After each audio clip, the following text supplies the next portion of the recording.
Hi everyone, welcome to my next video. So in this video actually I wanted to talk about one of the most popular TV shows in TV history, which is Game of Thrones. So my wife and I decided to finally watch this show after, so long after it was released. So now it's January 2026 as of recording this video, and that makes it how long? Like maybe 15 years since the show's initial release.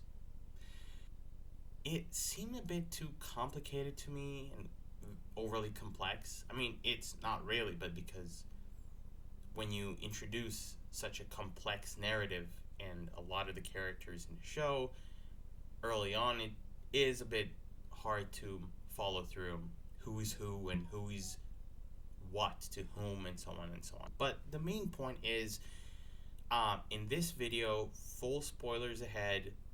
If you haven't seen the show, you can stop right here if you don't want to spoil yourself. Because in this video, what I want to talk about is I want to talk about the fate of one of the characters in the show. That is Bran Stark. So, like I said, spoiler warning, if you haven't watched it, you can stop right here. I will be laying out the groundworks and my analysis on why I think Bran, when he was elected to be the king, in the very last episode of the show, why I think that was actually a right choice for the whole kingdom of the not seven but the six kingdoms, and how the groundworks for him being the king have been laid out since the very beginning of the show. There were some hints, here and there from the very beginning.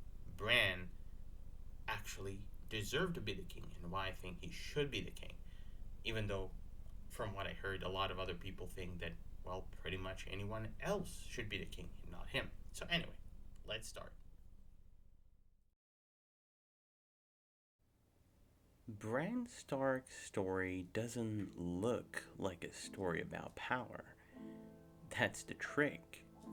When Game of Thrones begins, Bran is not ambitious, not violent, not charismatic.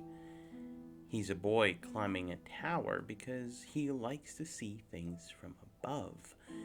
And by the time the series ends, he is king of the six kingdoms. Not because he climbed higher than everyone else, but because he learned how to see. From the very first episode, Bran's arc is quietly embedded in the show's deepest questions. What is justice? Who should rule? And what does it actually mean to break the wheel? The first lesson Bran receives about leadership comes before magic, before prophecy, and before tragedy. Eddard Stark takes his 10-year-old son to witness an execution, not as a punishment, but as education. Ned explains that the man who passes the sentence should swing the sword, and that Bran won't be a boy forever. Power, he insists, must be personal. Justice must be seen, felt, and owned. This moment matters because it defines leadership not as dominance, but as responsibility. Law is not abstract. It has weight, it has consequences, and Bran is taught long before he ever rules that authority without accountability is corruption.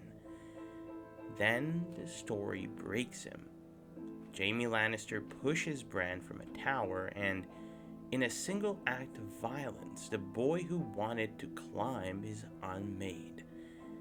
On the surface, this fall ignites the War of the Five Kings, But structurally, it does something far more important. It removes Bran from the conventional paths to power. He will never be a knight, never a warrior, never a conquering king. As Tyrion later observes, this fall begins a story no one could have predicted, one that turns Bran into the most valuable repository of human experience in the world. The boy is gone, and the witness is what remains.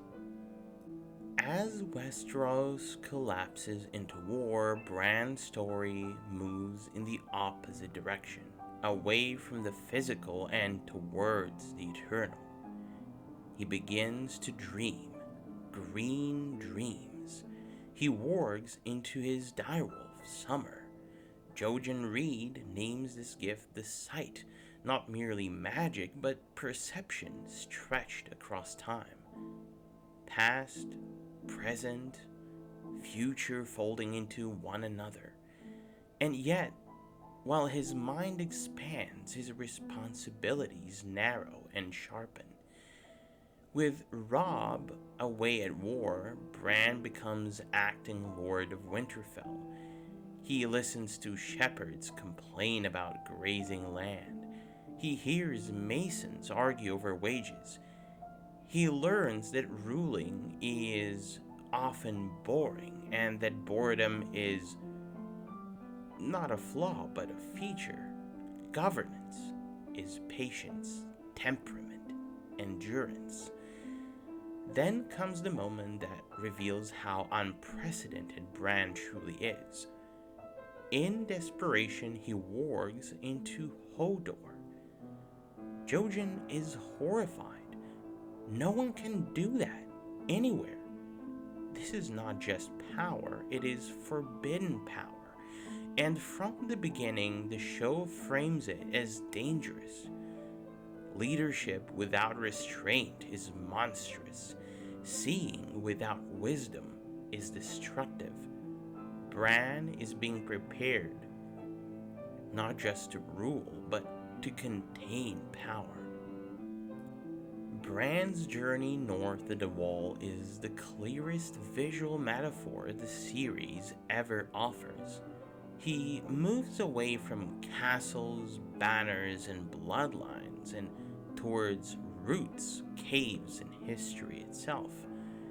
The three-eyed raven tells him the truth plainly. You will never walk again, but you will fly. This is the series redefining strength. Bran's authority will not come from force or conquest, but from omniscience. He becomes the keeper of stories, the living archive of the realm. Not just victories, but defeats as well. Not just legends, but mistakes. Later, Tyrion will argue that this makes Bran uniquely qualified to rule, a king who cannot be deceived by lies, because he remembers how lies have always ended. A ruler guided not by ambition, but by accumulated consequence. But this transformation is not clean or gentle. The Night King attacks. The original three-eyed raven dies. Hodor dies, sacrificing himself to hold the door, collapsing time itself into a single devastating loop.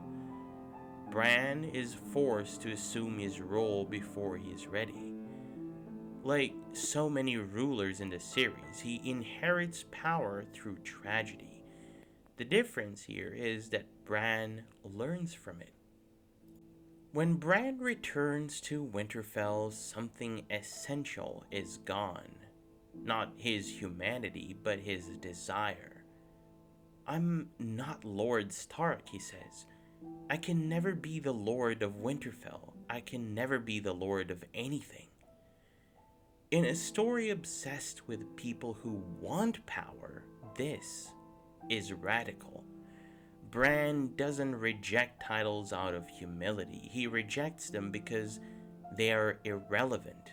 He exists outside dynasties, outside ego, and outside legacy. He cannot father children, and in doing so, he accidentally solves Westeros' greatest problem: inherited catastrophe.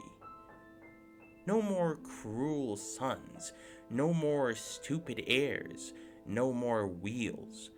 At the same time, Bran proves he understands the game better than anyone who ever played it. He reveals Jon Snow's true identity, Aegon Targaryen, not to seize power but to ensure the truth exists. He dismantles Littlefinger not with armies but with memory, repeating the phrase, "Chaos is a ladder," back to the man who thought himself untouchable. Bran doesn't manipulate the board, he exposes it. At the Dragon Pit, Tyrion proposes a new system: rulers chosen, not born. He asks Bran if he will accept the crown. Bran replies calmly, "Why do you think I came all this way?" It's not a joke. It's not arrogance. It's inevitability. Because Bran represents everything Westeros has never had in a ruler: a king who cannot perpetuate his own bloodline, a leader shaped by justice before power, a mind guided by memory rather than desire, and a return to the old gods, the first men, the roots beneath the throne. Tywin once told Tommen that wisdom is the most important quality in a king. Bran is wisdom made literal, the sum total of the realm's experience, seated at its center. He does not rule by fear. He does not rule by force. He does not rule by ambition. He rules by knowing.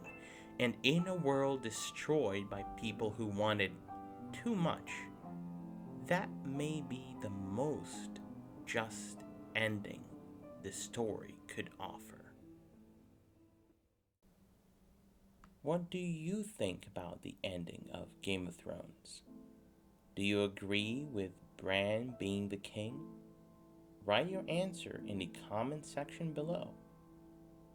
Click like, share, and subscribe for more videos to come.